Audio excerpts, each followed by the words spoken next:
Hello, this video is going to show you how to create that little thing that's up here. And it's known as a favicon, it's also known as a fave icon, and it's really an icon that indicates a favorite. So if you go into your bookmarks, you have these little icons that help kind of show you what you're going to click on before you click on it. So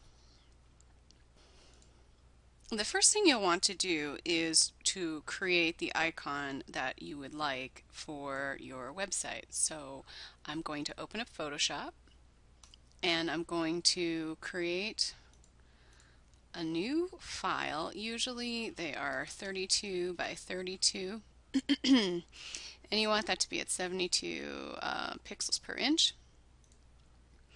And transparent background is the trend right now with these.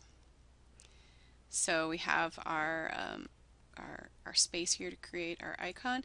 Your icon should be something that is really simple, easy, and easy to recognize. Like you look at the icon here for Mesa Community College. It's easy to recognize because it's their logo.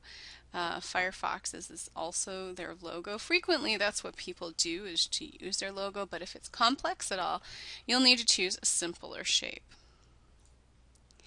So something like this, that's very high contrast. The better, the darker the colors, and the easier to see it. When it's smaller, that's the kind of thing you want. You don't want it to be a word typically, unless you absolutely have no choice, or unless it's in a shape that's really recognizable.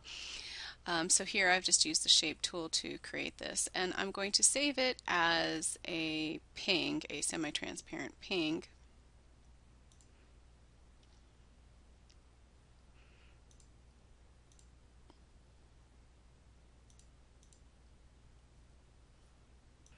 Okay, so I've saved my document as a ping, and I just saved it on my desktop, and now I'm going to go to a favicon generator. Dynamic drive favicon generator is a real popular one.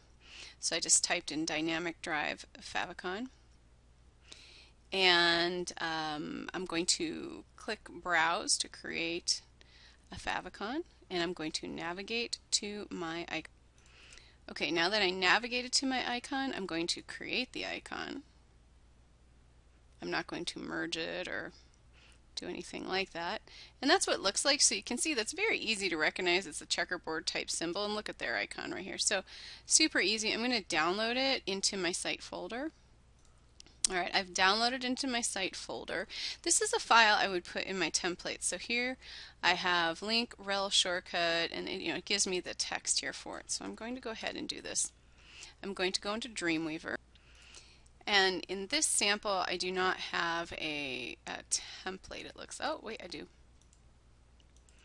I have a template from some previous lecture of ours. So I'm going to paste the code into the head area of my document right here. And then notice it says right now that the favicon is in the root folder. You can actually just do that even. And I want to make sure that my favicon is actually out there, if that's where it says it's going to be out there. And I usually have this in the root. Honestly, I don't even know if it's required to be in the root. I would assume the path to it would be good as long as it's the correct path. If it were in images, I don't think it would matter. But as just a matter of practice, I usually leave it in the root folder. So if I have a page here that's been created off of the template, let me see.